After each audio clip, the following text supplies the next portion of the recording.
Hey guys, we got a lot to get to in today's video, so yeah, we're just gonna jump right in. We are in John chapter 5 still. We're gonna finish up the chapter today.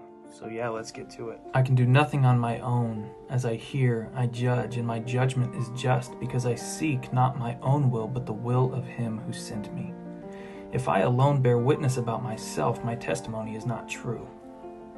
So yeah, just a little bit of background. Jesus has just performed this miracle on the Sabbath of healing, and the Jews were mad at him for doing things on the Sabbath and making himself God.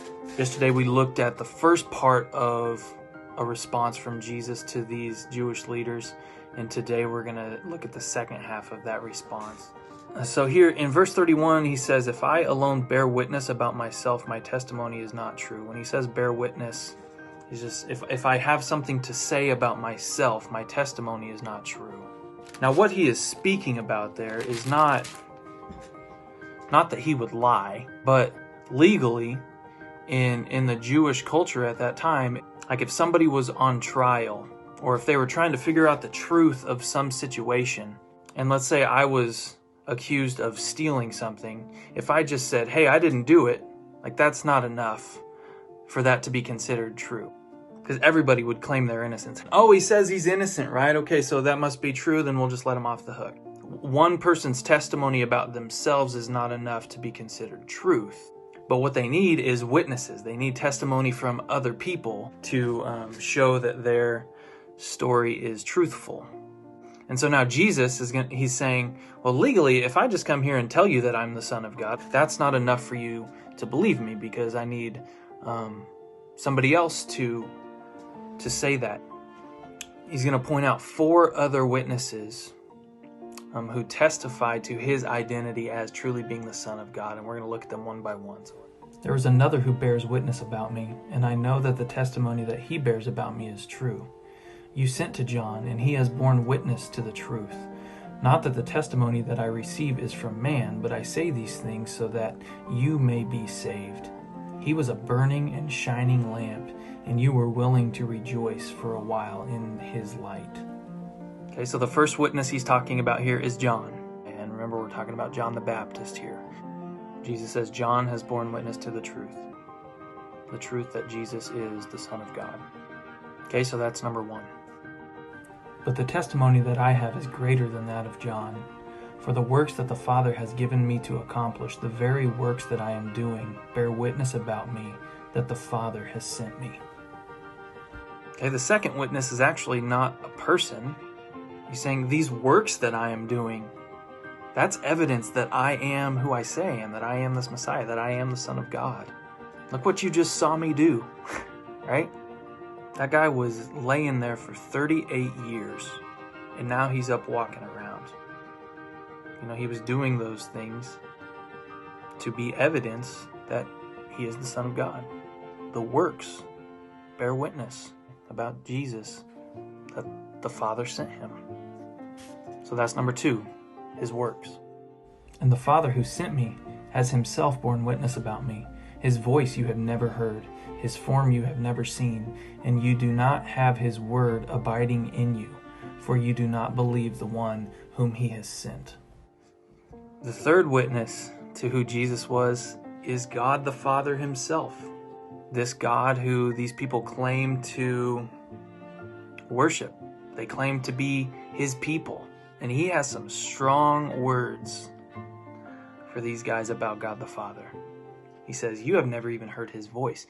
You've never even seen his form. You do not have his word abiding in you because you don't believe in me. That's what Jesus is saying. And I can't imagine that made those people very happy. You never even heard his voice. You don't have his word abiding in you because you don't believe in me. That's number 3, God the Father. You search the scriptures because you think that in them you have eternal life, and it is they that bear witness about me, yet you refuse to come to me that you may have life. I do not receive glory from people, but I know that you do not have the love of God within you. I have come in my Father's name, and you do not receive me. If another comes in his own name, you will receive him. How can you believe when you receive glory from one another and do not seek the glory that comes from the only God? Do not think that I will accuse you to the Father. There is one who accuses you, Moses, on whom you have set your hope. For if you believed Moses, you would believe me, for he wrote of me. But if you do not believe his writings, how will you believe my words? And the fourth thing that bears witness about Jesus and who he is the Old Testament scriptures. And a lot of these guys that he's speaking to, if they were Pharisees, they would have memorized the first 5 books of the Bible. And again, I imagine this didn't make them very happy. And how can you speak to us about the Old Testament scriptures? We have those books memorized. And then he mentions Moses. And the reason he mentions Moses is because Moses was the one who actually physically wrote those first 5 books. He was a big character for them. And Jesus says, if you would have believed Moses, then you would believe me, because Moses actually wrote about me. So number 4 here was the Old Testament scriptures. And then one challenge that I think I probably come away with more than anything here comes in verse 44. When Jesus, again speaking to these Pharisees, says, how can you believe when you receive glory that comes from one another and do not seek the glory that comes from the only God? And that's a question that I just need to sit and ponder for a minute. Am I seeking to receive glory from the people around me? Like, do I do the things that I do because I'm seeking glory from people? Or do I do the things that I do because I want to seek glory that comes from God? And a lot of times the glory that comes from God isn't seen by other people. You know, what kind of recognition am I looking for? I fall victim to that one often. Am I doing the things that I'm doing because I want to seek to please God, or because I want to receive glory from people? Yeah, that's something to think about there.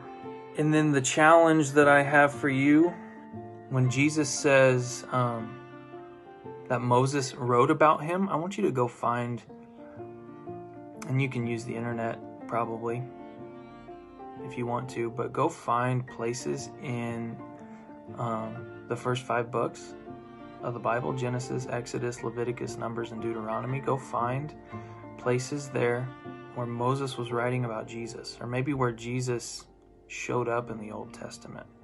I hope you guys have a great day. We will see you later.